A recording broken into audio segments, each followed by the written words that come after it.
അധ്യായം 12. മാതാപിതാക്കളുടെ ശുദ്ധീകരണം. കർത്താവ് മോശെയോട് അരുളിച്ചെയ്തു, ഇസ്രായേൽ ജനത്തോട് പറയുക, ഗർഭം ധരിച്ച് ആൺകുഞ്ഞിനെ പ്രസവിക്കുന്ന സ്ത്രീ ഋതുകാലത്ത് എന്ന പോലെ 7 ദിവസത്തേക്ക് അശുദ്ധരായിരിക്കും. 8-ാം ദിവസം കുട്ടിയെ പരിച്ഛേദനം ചെയ്യണം. പിന്നെ രക്തത്തിൽ നിന്നുള്ള ശുദ്ധീകരണത്തിനായി അവൾ 33 ദിവസം കാത്തിരിക്കണം.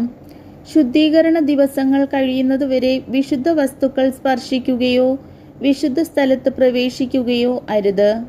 എന്നാൽ പെൺകുഞ്ഞിനെയാണ് പ്രസവിക്കുന്നതെങ്കിൽ ഋതുകാലത്തെന്ന പോലെ 2 ആഴ്ചത്തേക്ക് അവൾ അശുദ്ധയായിരിക്കും.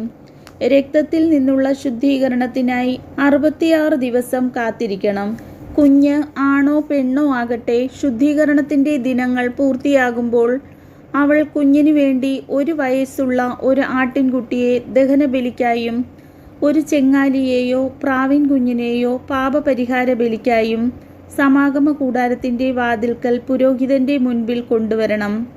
അവൻ അവയെ കർത്താവിൻ്റെ സന്നിധിയിൽ അർപ്പിച്ച് അവൾക്ക് വേണ്ടി പാപപരിഹാരം ചെയ്യണം. അപ്പോൾ രക്തസ്രാവത്തിൽ നിന്ന് അവൾ ശുദ്ധയാകും. ഇതാണ് ആൺകുഞ്ഞിനെയോ പെൺകുഞ്ഞിനെയോ പ്രസവിക്കുന്ന സ്ത്രീക്കുള്ള നിയമം. ആട്ടിൻകുട്ടിയെ സമർപ്പിക്കാൻ അവൾക്ക് കഴിവില്ലെങ്കിൽ 2 ചെങ്ങാലികളെയോ 2 പ്രാവിൻ കുഞ്ഞുങ്ങളെയോ കൊണ്ടുവരട്ടെ. ഒന്ന് ദഹനബലിക്കും മറ്റേത് പാപപരിഹാര ബലിക്കും. പുരോഹിതൻ അവൾക്ക് വേണ്ടി പാപപരിഹാരം ചെയ്യണം. അപ്പോൾ അവൾ ശുദ്ധയാകും. കർത്താവിൻ്റെ വചനം.